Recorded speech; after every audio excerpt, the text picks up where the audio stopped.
Nunca fui el favorito, ni siquiera en mi propia casa. Mientras mis hermanos mayores lucían sus músculos, hablaban de guerra y se entrenaban con espadas, yo estaba allá, en las colinas, hablando con ovejas y tocando el arpa. Mientras ellos comían en la mesa con mi padre, yo dormía bajo las estrellas, con un cayado en la mano y una piedra en el bolsillo. Yo era el menor, el olvidado. Pero fue allí, en el silencio del campo, donde aprendí a escuchar la voz de Dios. Una tarde cualquiera, sin saberlo, mi historia cambió. El profeta Samuel había venido a casa buscando al próximo rey de Israel. Todos mis hermanos desfilaron ante él. Todos, menos yo. Ni siquiera me llamaron. Mi propio padre no pensó que valiera la pena que me vieran. Hasta que Samuel, al no hallar al elegido, preguntó: ¿Esos son todos tus hijos? Y fue ahí cuando me mandaron a buscar, oliendo a oveja, con polvo en los pies y una honda colgando del cinturón. Entonces ocurrió lo impensable. Samuel me miró a los ojos, derramó aceite sobre mi cabeza y me ungió como el próximo rey de Israel. Yo, un niño, un pastor sin nombre, y el Espíritu de Dios vino sobre mí desde aquel día. Pero no hubo trono, ni corona, no todavía. Volví al campo como si nada hubiera pasado, cargando el secreto de una promesa que aún no entendía. ¿Rey? ¿Yo? ¿Cómo? Mientras tanto, seguí luchando contra leones y osos que venían por mis ovejas. Aprendí a pelear cuando nadie me miraba. Aprendí a confiar en un Dios que sí me veía, aunque los demás no lo hicieran. Más adelante, mi música me llevó al palacio del rey Saúl. Él no lo sabía, pero mientras yo tocaba el arpa para calmar sus demonios, el futuro ya estaba en marcha. El pastor estaba a solo un paso de convertirse en guerrero. Y cuando un gigante apareció en el campo de batalla, amenazando al pueblo y desafiando al Dios viviente, supe que el momento había llegado. Porque yo no nací para esconderme en colinas. Yo nací para luchar. La primera vez que lo vi, no era un hombre. Era una sombra. Un monstruo de casi 3 metros, con una armadura que pesaba más que yo, y una lanza que parecía una torre. Goliat. Durante 40 días, su voz retumbó en el valle de Elá, burlándose del ejército de Israel y de nuestro Dios. Y durante 40 días, nadie se atrevió a enfrentarlo. Yo había ido solo a llevar pan y queso a mis hermanos. Un simple mandado. Pero cuando escuché sus gritos, algo se encendió dentro de mí. ¿Cómo podían quedarse todos callados? ¿Cómo podían temer más al hombre que a Dios? Dije lo que nadie se atrevía a decir. ¿Quién es este filisteo incircunciso que se atreve a desafiar al ejército del Dios viviente? Me llamaron arrogante, imprudente, pero yo sabía algo que ellos no sabían, que el mismo Dios que me libró del león y del oso, me libraría de ese gigante. Cuando me presenté ante el rey Saúl, me ofreció su armadura. Era pesada, ajena, inútil. No necesito peso, le dije. Necesito fe. Tomé mi honda, elegí 5 piedras lisas del arroyo y bajé al valle. Goliat me miró y se rió. ¿Acaso soy un perro para que vengas contra mí con palos? Yo no temblé, no dudé. Solo respondí: tú vienes contra mí con espada, lanza y jabalina, pero yo vengo contra ti en el nombre del Señor de los ejércitos. Corrí hacia él. No esperé el primer golpe. Lancé mi piedra con toda la fuerza que me dio la fe, y el gigante cayó. Silencio. Todo un ejército callado ante un pastor con una honda y una promesa. Tomé su propia espada y le corté la cabeza. Desde ese día, ya no fui el pastor olvidado. Fui el héroe de Israel. Las mujeres cantaban mi nombre. Saúl mató a sus 1000, pero David a sus 10.000. Pero el trono no se gana con una victoria. Y los cantos de gloria pronto se convirtieron en ecos de envidia. Porque el hombre que aplaudía mi música pronto desenvainaría su lanza para matarme. Al principio, me miraba con orgullo. Saúl me abrazaba como a un hijo, me confiaba misiones, me sentaba a su mesa. Me dio a su hija por esposa. Yo luchaba por él, por Israel, por Dios. Pero algo cambió. No fue de un día para otro. Fue como una sombra lenta, que se arrastra por las paredes sin que nadie la note, hasta que es demasiado tarde. Empezó con miradas, luego con silencios. Después, una lanza voló por el aire y se estrelló contra la pared, donde había estado mi cabeza. Saúl no me amaba, me temía, y en su miedo se convirtió en mi enemigo. Huyó la risa. Llegó la persecución. Corrí. Me escondí. Viví en cuevas, montañas, desiertos, hambriento, sucio, traicionado por los que me daban techo y señalado por aquellos que antes me aplaudían. Me convertí en un fantasma que Israel quería olvidar. Pero no todos me abandonaron. Jonatán, el hijo del rey, fue mi hermano del alma. Su lealtad fue un milagro en medio del caos. Nos despedimos en secreto, con lágrimas y promesas que el destino no nos dejaría cumplir. Con el tiempo, otros también vinieron a mí, hombres endeudados, amargados, rechazados. No eran soldados, pero se convirtieron en mi ejército. En los márgenes del reino me hice fuerte. Una vez tuve a Saúl en mis manos. Dormía en una cueva donde yo me escondía. Pude matarlo, pero no lo hice. No porque no tuviera razones, sino porque aún era el ungido de Dios. Le mostré el borde de su manto que había cortado en silencio. Le grité desde lejos: «Yo no soy tu enemigo». Lloró, me bendijo y prometió dejarme en paz. Pero la paz con Saúl siempre fue un espejismo. Me persiguió hasta el último aliento, y cuando finalmente cayó, no fue por mi espada, fue en batalla, contra los filisteos. Él y Jonatán, mi amigo, mi hermano, murieron juntos. Ese día, el cielo se me cayó encima. Lloré como nunca. Compuse un lamento que aún hoy se canta, pero no podía quedarme en el dolor. Israel estaba sin rey, y las promesas de Dios no mueren con los hombres. Recuerdo el día como si hubiera sido ayer. Un mensajero vino corriendo desde el campo de batalla, cubierto de polvo y sangre. Traía la noticia que lo cambiaría todo. Saúl estaba muerto, y Jonatán también. No lo celebré. ¿Cómo podría? El hombre que me persiguió con lanza y odio fue también el ungido de Dios, y el hermano que me protegió con su vida se había ido con él. Rasgué mis vestiduras, lloré a gritos, escribí un canto para ellos, una elegía de dolor que se repitió en cada rincón de Judá. Cómo han caído los valientes en medio de la batalla. Pero el luto no detuvo el llamado. Había un pueblo sin pastor, un reino dividido, una corona vacía y una promesa que ardía como fuego en mis huesos. Fui ungido en Hebrón como rey de Judá, solo Judá. El resto de las tribus aún seguían a un hijo de Saúl.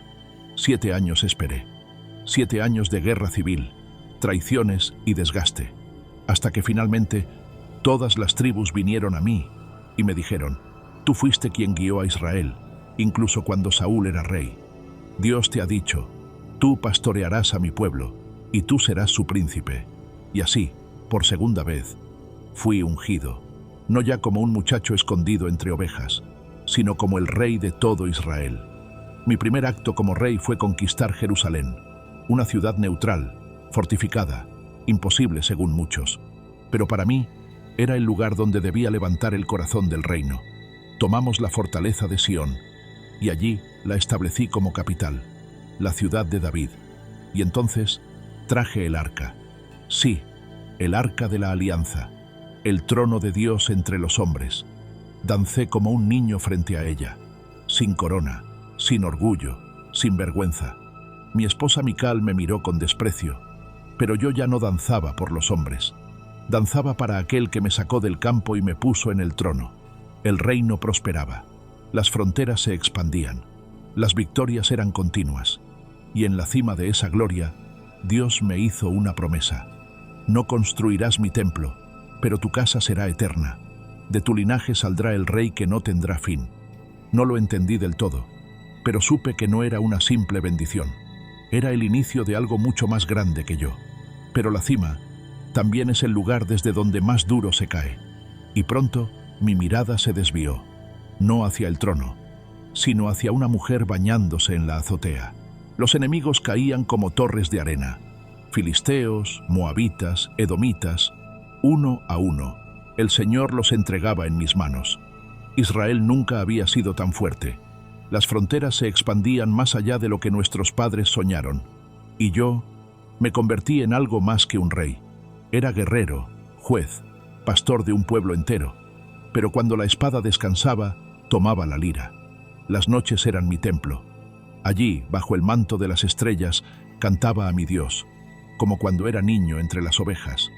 No dejé de escribir.